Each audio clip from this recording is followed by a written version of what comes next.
Aloha, Joe. Hey, Ron, how you doing? Great. What a great spot you got out here. Nice, yeah. What are you up to here? Just tuning this ukulele I just finished. It's a three hole. I call it my seven piece neck. Just about got it done here. Nice sound, huh? Yo, you made that, huh? Yeah, these 6 strings, they ring. That extra string.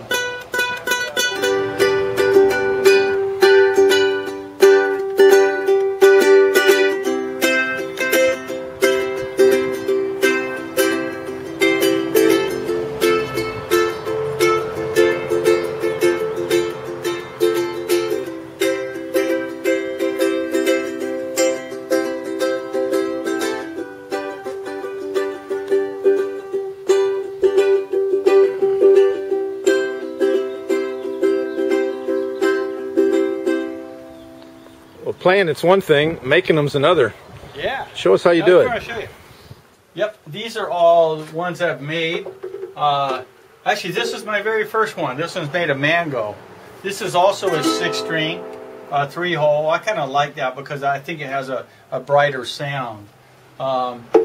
These are, this is number 3 actually. It came out a little wider. It's got a fuller, deeper sound now. Now these are 4 strings that are under construction. Koa, all koa. This is a spotty koa, I call it. See that neck? It's kind of unusual. Let me show you a little bit about the process. The first thing you have to start with is the sides.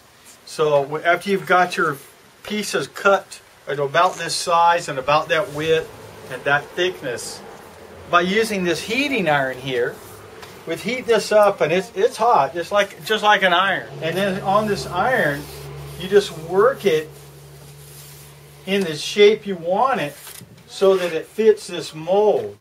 Now the mold is going to basically hold it in place as we glue on the different pieces that we need. So this is basically how this is going to go in the mold.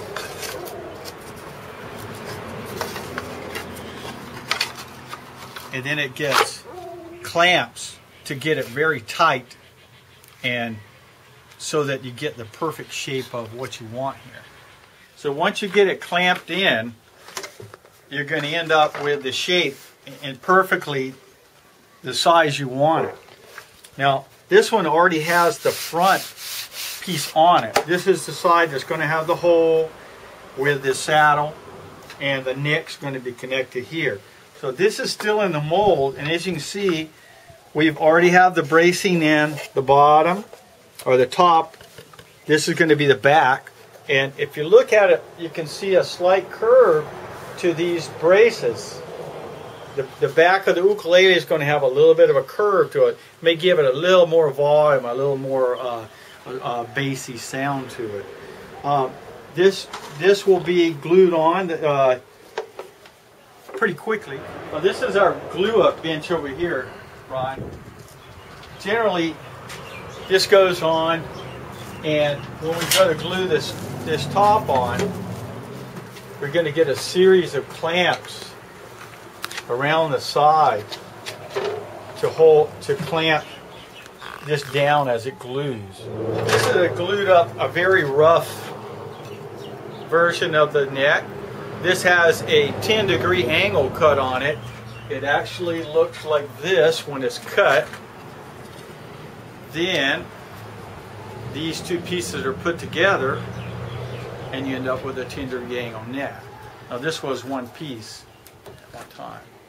So then they add the blocking on, and it's ground on a grinder till you get more of a round shape here, more rounded neck, pretty much flat, different shapes as far as the head goes. Now that I've got the molding pieces out, I'm going to tap this out of the mold and show you how that neck goes on.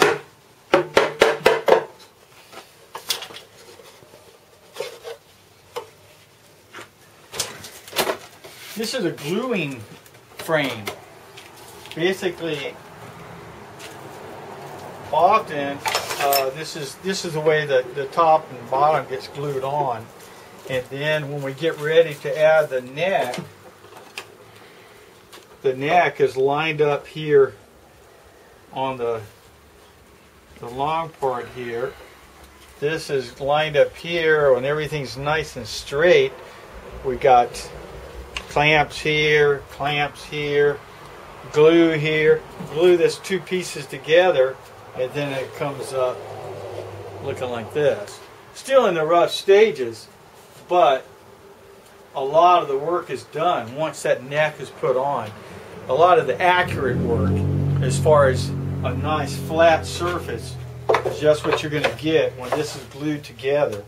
You're going to get a totally flat ukulele, and that's what you need for make it sound good and make it play well.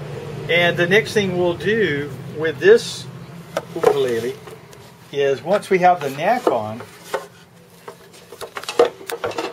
we'll glue on the fretboard. Now the fretboard is made, this is made of ipe. This is a very hard wood from, I'm not sure where, South America or somewhere. And the wood that I use actually comes from the floor of Surf and Sea. And that's where these pieces are from. This is ipe we salvaged on a flooring job over there.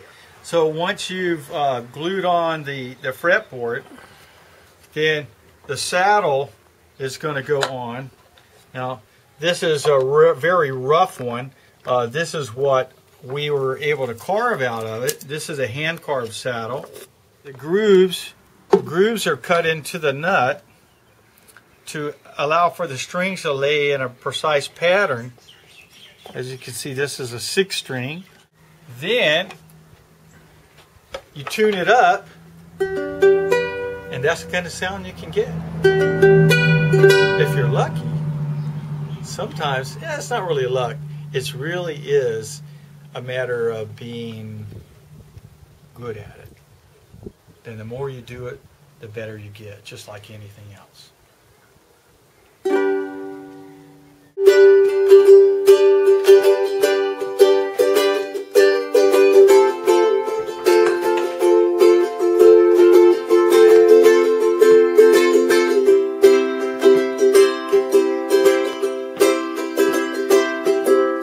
Up before dawn, gotta check the